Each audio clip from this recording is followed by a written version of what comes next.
우리는 업에 따라서 행동이 달라지고 말이 달라져요. 그래서 우리는 업을 멈춰야 되고 그 업에서 벗어나도록 노력해야 되는 거예요. 제가 재미있는 이야기를 할게요. 우리 노루표 남동생이 옛날에 노루가 씌어 있었잖아요. 그래서 정말 노루처럼 그 폭력 발휘했었잖아요. 노루를 벗겨내고 나서 그런 행동을 안 하지만 그 습이 남아있어요. 습이 남아있어서 재미있는 일이 생겨요. 처음에 남동생이 여기 왔을 때 산에 데리고 가서 송이를 가르쳐 줬어요. 이게 송이야 이러면서 송이버섯을 가르쳐 줬는데 그날 7개를 딴 거예요. 놀랬어요. 그날 저는 2개 땄거든요. 그렇게 잘 찾는 거예요. 기가 막히게. 며칠 전에 이 옆 동네 남자하고 같이 산을 올라갔어요. 그분은 산삼을 숨겨놓은 분이에요. 산삼이 어디 있는지 알고 그거를 딱 숨겨놨다가 이제는 캐야 되겠다 싶어갖고 스님 갖다 드리기 위해서 우리 남동생을 데리고 간 거예요. 하나 캐면서 이거 스님 갖다 드려 이렇게 한 거예요. 근데 우리 남동생이 그 근처에서 20년 넘은 산삼을 캔 거예요. 신났죠. 산삼이란 거 구경도 못 해봤고 송이버섯도 구경도 못 해본 남동생이에요. 신난 거예요. 제주도는 산삼 이런 거 송이버섯도 그렇고 그런 게 없어요. 제주도에서 제가 산을 그렇게 많이 다녔는데 산삼 송이를 봐본 적이 없어요. 근데 우리 동생은 첫날 그 남자하고 같이 올라가서 20년 넘은 산삼을 캔 거예요. 그 자리에서 절하고 난리 났대요.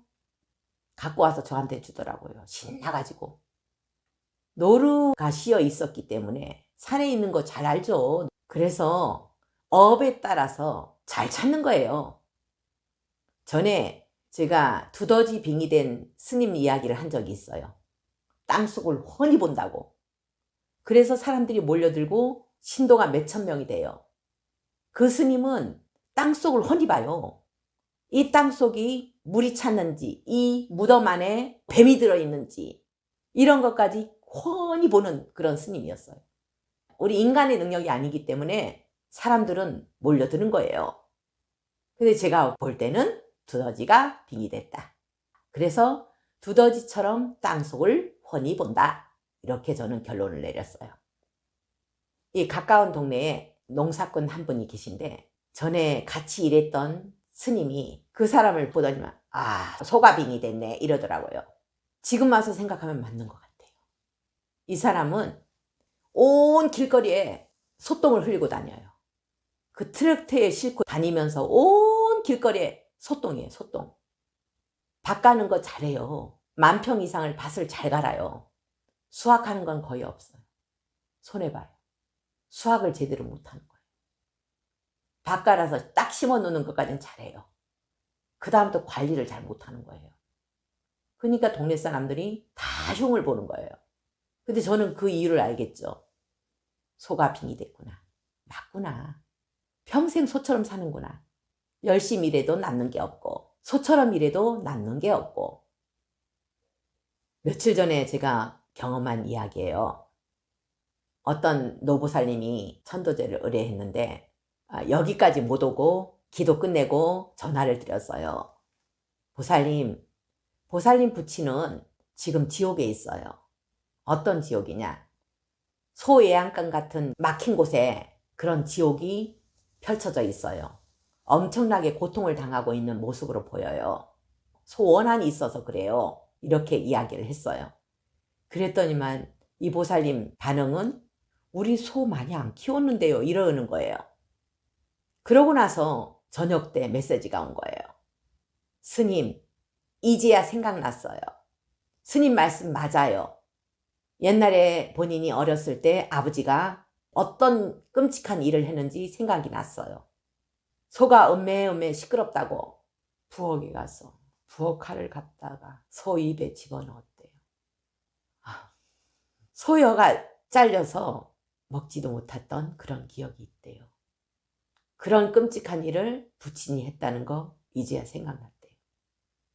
어떻게 이렇게 잔인할 수 있을까요? 인간이. 너무너무 안 풀리니까 천도제 의뢰한 거 아니겠어요.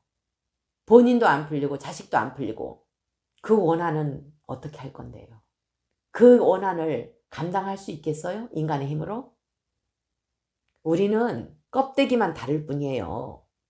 인간 껍데기, 소 껍데기, 뱀 껍데기 업에 따라서 이렇게 다르게 썼을 뿐이에요.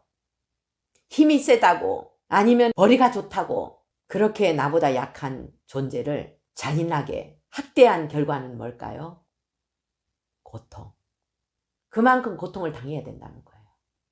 그게 업의 원리예요. 인과의 원리예요. 스님, 그러면은 사람들이 이제 소업 때문에 업의 결과로 고통을 자손 대대로 이렇게 받고 있잖아요. 그 업에서 벗어나는 길은 뭐가 있을까요? 그 소를 위해서 원한을 위해서 방생하고 그리고 참회를 하고 저 입장이면 어떨까? 진참회라는 게 바로 그거예요.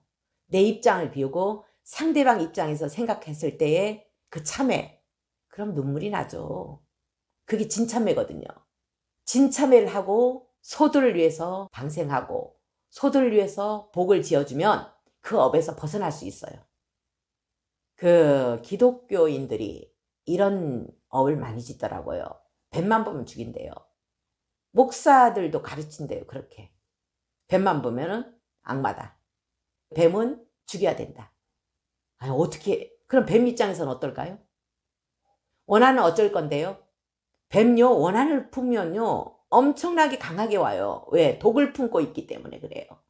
독을 품고 있는 그런 짐승들은요 원한이 더 세게 와요. 그 원한들은 바로 사기당하게 하고 배신당하게 하고 이런 업으로 오는 거예요. 그걸 당하면서도 몰라요. 뱀들 죽인 과보라는 거를 모르고 살아가는 거예요.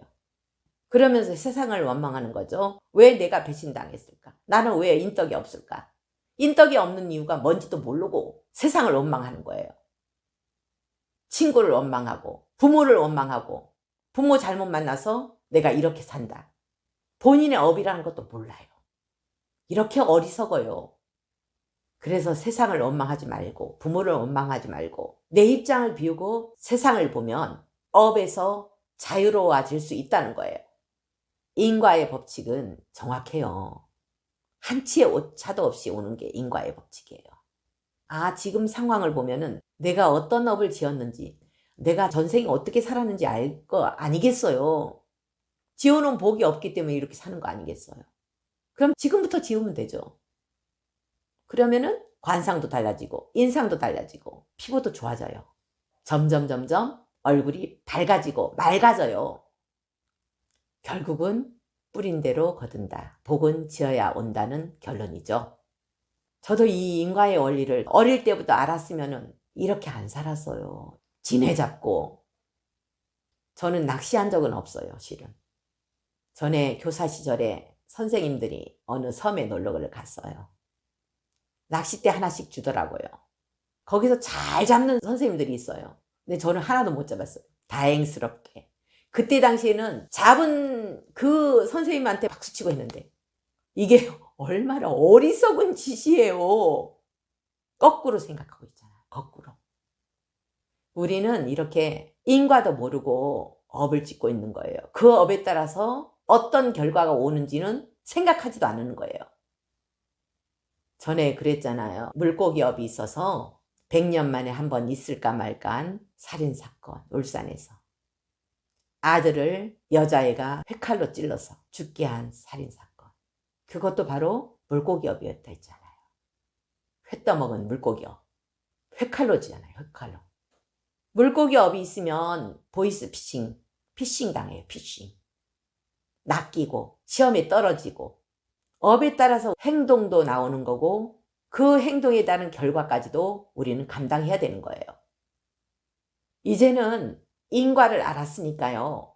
업을 멈추고 더 이상 업에 끌려가지 않는 그런 생활을 했으면 좋겠어요.